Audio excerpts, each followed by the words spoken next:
ஹாய்ப்பா, நான் அம்மா பானு. எல்லோரும் எப்படி இருக்கிறீங்க? நல்லா இருக்கிறீங்களா? நானும் இங்கே ரொம்ப நல்லா இருக்கிறேன். இன்றைக்கி நம்ம காசுகளை எதில் சேமிக்கலாம், எதில் மிச்சப்படுத்தலாம் அப்படிங்கிற ஒரு வீடியோ பார்க்க போகிறோம். இதுக்கு பேர் கஞ்சத்தனம் கிடையாது, சேமிக்க போகிறோம், அவ்வளோதான். இந்த வீடியோ பாருங்கள். பார்த்துட்டு நீங்கள் என்ன டிப்பு நீங்கள் செய்வீங்க அப்படின்னு முடிஞ்சால் கமெண்ட் பண்ணுங்கள். உங்களுக்கு ரொம்ப ஒரு பயனுள்ளதாக இருந்துச்சுன்னா அவங்க இந்த வீடியோ ஃப்ரெண்டு ஃபேமிலி ஷேர் பண்ணுங்கள். கிச்சனில் இருந்தால் நம்ம ஆரம்பிக்க முடியும். முதல்ல சமையல் பொருள்கள்லாம் நம்ம எப்படி மிச்சம் பண்ணலாம் அப்படின்ட்டு சின்ன சின்ன டிப்பும் உங்களுக்கு சொல்லியிருக்கிறேன், நீங்களும் பாருங்கள். ஓகே, இப்போ நம்ம என்ன செய்வோம், மாதத்துக்கு ஒரு தடவை ஜாமான் இங்கே போய் எடுத்துகிறோம். ஹோல்சேலில் எடுத்தோம் அப்படின்னா நம்மளுக்கு நிறையாவே காசுகள் மிச்சம். ஒரு 100 ரூபா 200 மிச்சமாகும்னு வச்சுக்கிறோங்களேன். அது 100-200 நம்ம சேவில் வச்சுக்கலாம், வேறு எதுக்காவது செலவு பண்ணிக்கலாம், அந்த மாதிரி பார்த்துக்கலாம். அதுவே கொஞ்சம் கொஞ்சமாக வாங்கினீங்கன்னா உங்களுக்கு அதிகமாக காசு வரும். இது எல்லாருக்குமே தெரிஞ்ச டிப்பு தான்.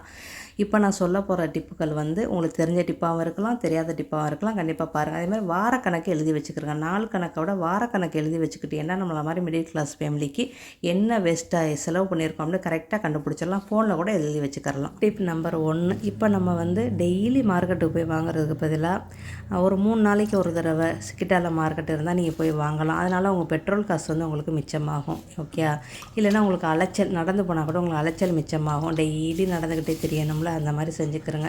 இப்போ நாங்கள்லாம் இங்கே வாரத்துக்கு ஒரு தடவை 2 வாரத்துக்கு ஒரு தடவை நாங்கள் மார்க்கெட்டுக்கு போவோம். ஓகே, மார்க்கெட்டுக்கு போய் நாங்கள் எப்படி செய்வோம் அப்படின்னு நான் சொல்கிறேனே. இப்போ காய்கறியெல்லாம் எது கெட்டு போகிற மாதிரி இருக்கோ, எது சீக்கிரம் வீணாக போயிடுமோ அதை அந்த ஒரு வீக்கில் நாங்கள் யூஸ் பண்ணிடுவோம், சமைச்சிருவோம். ஓகே, அதனால் எங்களுக்கு வீணாக போகாது.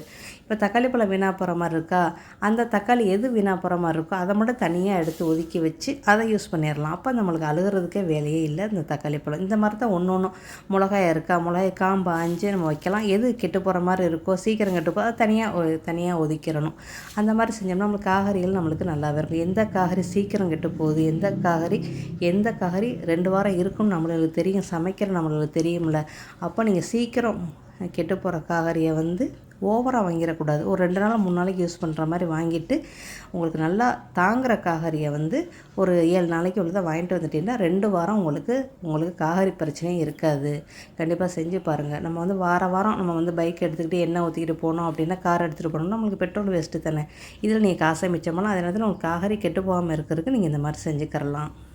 நம்பர் 2, நம்ம இயற்கையாக குழம்பு மிளகாத்தூள்லாம் கடையில் வாங்குறத விட நம்ம 1 கிலோ கொத்தமல்லிக்கு என்னென்ன அளவு போடணுமோ அதையெல்லாம் போட்டு மிளகாயை மட்டும் சேர்க்காம தனி மிளகாத்தூளை அரைச்சி வச்சுக்கிறோங்க. அப்போ தான் நம்மளுக்கு காரம் சில நேரத்தில் காரம் கூட்டி செய்வோம், சில நேரத்தில் குறைச்சி செய்ய வேண்டிய சூழ்நிலையாக வரும்.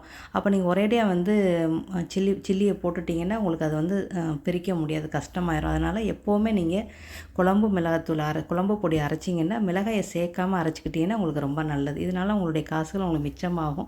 நம்ம கடையில் வாங்கினோம்னா நம்மளுக்கு அதிகமான காசுகள் வரும். அதே மாதிரி தான் ஜீரகத்தூள், கொத்தமல்லி தூள், மிளகுத்தூள் இதெல்லாம் நீங்கள் பேக்கெட்டில் குட்டி பேக்கெட்டில் வாங்குறது உங்களுக்கு ஓகேயா இருந்தால் வாங்கிக்கிறீங்க. இல்லைன்னா அதையும் நீங்கள் 1 கிலோ 1/2 கிலோ மெனிக்கு அரைச்சி வச்சுக்கிட்டீங்கன்னா இதனால் உங்களுக்கு காசுகள் மிச்சமாக இருக்கும்.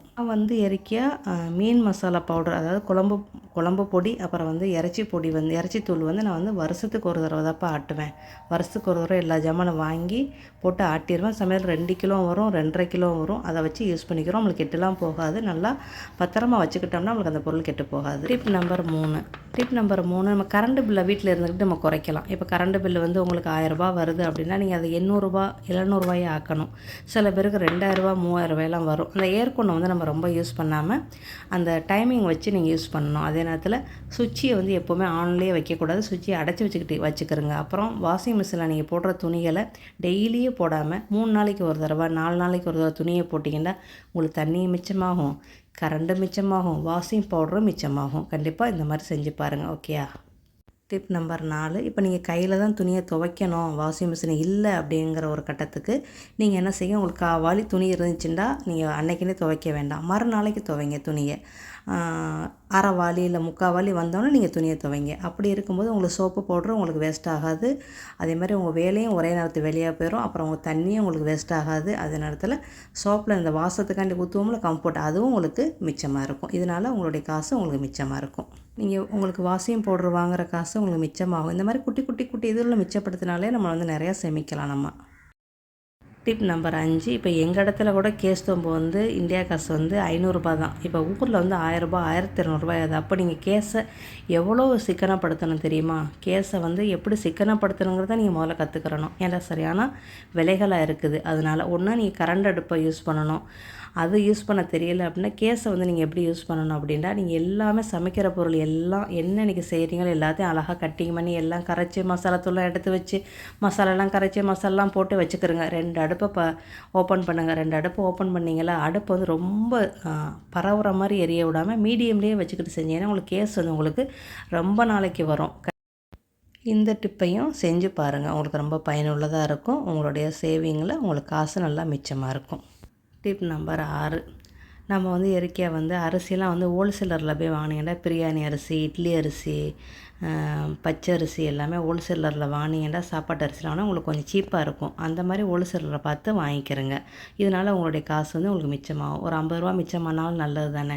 அந்த மாதிரி பார்த்துக்கிறங்க. அப்புறம் மீன் மார்க்கெட்டுக்கு போனீங்கன்னா கூட காரி மார்க்கெட்டுக்கு போனீங்கன்னா கூட யார் 10 ரூபா இல்லை 2 ரூபா குறைச்சிருக்குறாங்களோ அவங்கள்ட்ட பார்த்து வாங்க. அதில் நல்ல பொருளாக பார்த்து எடுங்க. நீங்கள் எடுக்காமல் சும்மா வாங்கினீங்கன்னா அதுவும் வேஸ்ட்டாக போயிடும் உங்களுக்கு. சில நேரத்தில் கெட்டு போனதெல்லாம் வச்சுருவாங்க. அதை பார்த்து வாங்கிக்கிறங்க.